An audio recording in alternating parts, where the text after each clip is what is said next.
ఈరోజు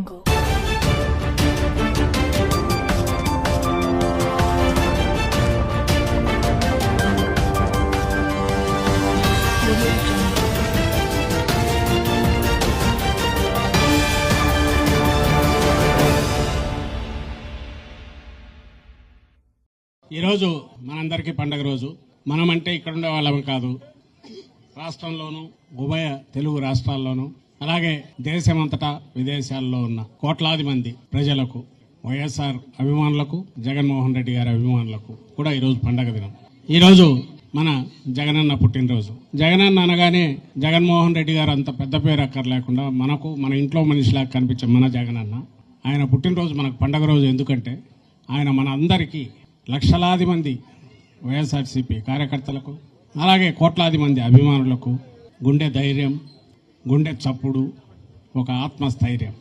పార్టీగా రూపం దిద్దుకోవడానికి ముందు నుంచి కూడా ఒక విలువలకు కట్టుబడిన నాయకుడిగా, ఒక నిబద్ధతతో రాజకీయాలు చేసే నాయకుడిగా తన ప్రస్థానం మొదలుపెట్టిన జగన్మోహన్ రెడ్డి గారు కేవలం 10 ఏళ్లలోనే ఒక విజనరీగా తాను ఏది అనుకుంటున్నాడో అది చేసి చూపించగలిగిన దీశాలిగా, ఒక మంచి పరిపాలకుడుగా, జనరంజకుడుగా కూడా దేశమంతటా కూడా పేరు తెచ్చుకున్నారు.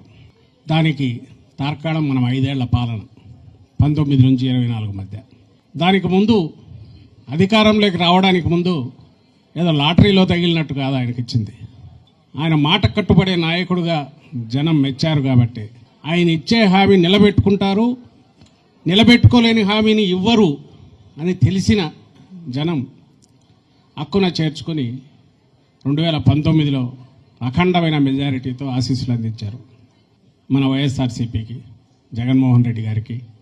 ఆ విధంగా ఏర్పాటైన ప్రభుత్వం ఏర్పాటైన రోజు నుంచే పొల్లు పోకుండా 100కు 100% హామీలు, ఇంకా ప్రోగ్రెస్ కార్డులో వేసుకోవాలంటే 99.5%, అవి కూడా ఖచ్చితంగా 0.5%తో సహా చెప్పగలిగేట్టు. బహుశా దేశ చరిత్రలోనే ఏ రాజకీయ నాయకుడు, ఇంతవరకు ఏ రాజకీయ పార్టీ కూడా పట్టుదలగా ఎన్నికల హామీలను ఫుల్ఫిల్ చేశారు. ఇంకా చెప్పనివి ఎన్నో చేశారు.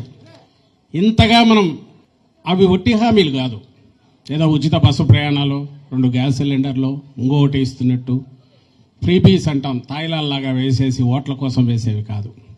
పేదల జీవితాల్లో మేలి మార్పులు తీసుకొచ్చి వాళ్ళ కాళ్ల మీద వాళ్ళు నిలబడేటట్టు, ఆ కుటుంబాలు తమ కాళ్ల మీద తాము నిలబడి ఒక ఆత్మగౌరవంతో తమ పిల్లల భవిష్యత్తుకు బాటలు వేసే రకంగా తమ కుటుంబాలను తాము తీర్చిదిద్దుకునేలాగా వాళ్లకు బాసటగా నిలబడి చేయూతనిచ్చి నడిపిన ప్రభుత్వం మనది.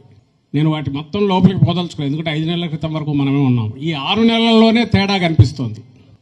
అంతకుముందు అనేవాళ్ళం జగన్మోహన్ రెడ్డి గారికి ముందు, జగన్మోహన్ రెడ్డి గారు వచ్చిన తర్వాత అని. ఇప్పుడు 5 ఏళ్ల జగన్మోహన్ రెడ్డి గారి పాలన, ఇప్పుడు ఈ 6 నెలల పాలన చూస్తేనే తేడా కనిపిస్తుంది. నేను దాని జోలు కూడా పోదలుచుకోలేదు, ఎందుకంటే అది రాజకీయం అవుతుంది. కానీ నిజమైన విజనరీ ఎవరు?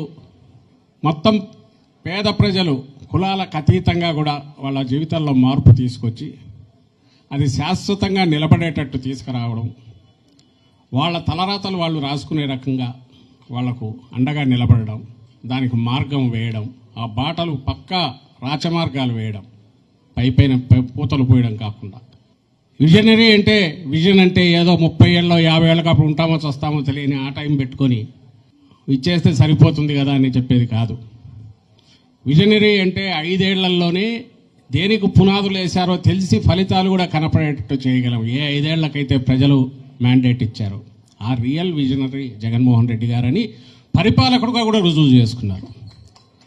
విశ్వసనీయతకు, విలువలకు కట్టుబడిన నాయకుడుగానే కాదు, ప్రజల కోసం మాత్రమే నిలబడాలి, అధికారంలో ఉన్నా లేకపోయినా ప్రజలకు సంబంధించి మాత్రమే రాజకీయం చేయాలనుకునే నాయకుడిగా మాత్రమే కాదు, ఒక పరిపాలకుడు, మంచి పరిపాలకుడుగానే కాదు, ఒక విజనరీగా కూడా, రియల్ విజనరీగా కూడా జగన్మోహన్ రెడ్డి గారు తన 5 ఏళ్ల పాలనతోనే చేసి చూపించారు. అలాంటి మహానాయకుడు, మన జాతి నాయకుడు, జాతీయ నాయకుడుగా కూడా పూర్తి అరుదైన నేతల్లో ఒకరైన మన జగన్మోహన్ రెడ్డి గారు, ఆయన నిండు 100 ఏళ్ళు పూర్తి ఆయురారోగ్యాలతో ప్రజల జీవితాలను మరింత బ్రహ్మాండమైన మలుపు తిప్పే రకంగా రాష్ట్ర ప్రజలను, దేశ ప్రజలకు కూడా ఒక దిశానిర్దేశం చేయగలిగిన నాయకుడిగా ఎదగాలనేది మనందరిది, కోట్లాది మంది ప్రజల ఆకాంక్ష. ఆయన పుట్టినరోజు ఈరోజు. ఈ పుట్టినరోజు అందుకే మనందరికీ పండగ రోజు. రాష్ట్రం అంతటా, దేశంలో ఎక్కడెక్కడ తెలుగు వాళ్ళు ఉన్నారో అక్కడంతా, ప్రపంచం అంతటా ఎక్కడెక్కడ తెలుగు వాళ్ళు ఉన్నారో అక్కడంతా కూడా చాలా ఉత్సాహంగా మన ఇంట్లో పండగలాగా జరుపుకుంటున్నాం. ప్రతి ఏడాది జరుపుకుంటాం. మళ్ళీ చెప్తున్నాం, మనం అధికారంలో ఉన్నామా లేదా అనేది సంబంధం లేదు. ఎప్పుడూ ప్రజల పక్షానే ఉంటాం. ఆ లక్షణం కూడా ఆయనలో మనకు కనిపిస్తుంది. మన వాళ్ళని ఆయన ఓదారుస్తాడు. 14లో అదే జరిగింది. 19లో అధికారంలోకి వచ్చినప్పుడు ఏదో ఇదైపోయాము, హిమాలయాలు ఎక్కినామని అనుకోలే, ఓ బాధ్యతగా తీసుకున్నారు. 24లో వచ్చిన తీర్పును అంతే వినమ్రంగా స్వీకరించాం. మన ప్రభుత్వం చేసిన మంచి పనులకు కానీ, లేదా దేశంలో ఎక్కడా లేనంతగా తీసుకొచ్చిన మంచి సంస్కరణలకు కానీ తిరుగులేని దీని మెజారిటీతో మళ్ళీ అధికారంలోకి రావాల్సిన మన పార్టీ, అన్ని శక్తులు ఏకమై అటువైపు నుంచి వచ్చిన దాడి, అలాగే లెక్కకు మించి చేయలేని హామీలు ఏవైతే చేయలేమని ఎందుకంటున్నామంటే 5 నెలల్లో చేయట్లా, ఇంకా చేసే లక్షణం కూడా కనిపించట్లా. వీటన్నిటి ఫలితంగా ఇంకా మనం చెప్పాల్సిన అవసరం లేని కారణాలు ఏవైనా ఉండి ఈరోజు మనం అధికారంలో లేకపోయినా, ఎవ్వరు కుంగిపోయినా తాను మాత్రం ఆయన మళ్ళీ వారం 10 రోజుల్లోనే కోలుకొని మళ్ళీ ప్రజల్లోకి వచ్చి మళ్ళీ ప్రజల సమస్యలపై మనం ప్రజల పక్షాన్ని నిలబడాలని మనందరికీ ఉద్బోధన చేసి నడుపుతున్నాడు. అంతటి తీశాలి. ఆయన ఉన్నంతకాలం మన పక్కన మనం ఆయనతో ఎంత ఆయనకు అండగా నిలబడతామో ఆయన మనకంత భరోసాగా ఉంటారు. అది అధికారం ఉండడం ఉండకపోవడం అనేది ఇష్యూ కాదు. మన పార్టీ ప్రజల పక్షాన్ని నిలబడుతుంది ఆ నేతృత్వంలో. సో మరోసారి రాష్ట్ర ప్రజల పక్షాన అంకితమైన పార్టీగా మన నాయకుడికి నిండు 100 ఏళ్ళు ఆయురారోగ్యాలతో ఆకాంక్షిస్తూ మనందరి తరఫున ఆయనకు పుట్టినరోజు శుభాకాంక్షలు తెలియజేస్తున్నాం.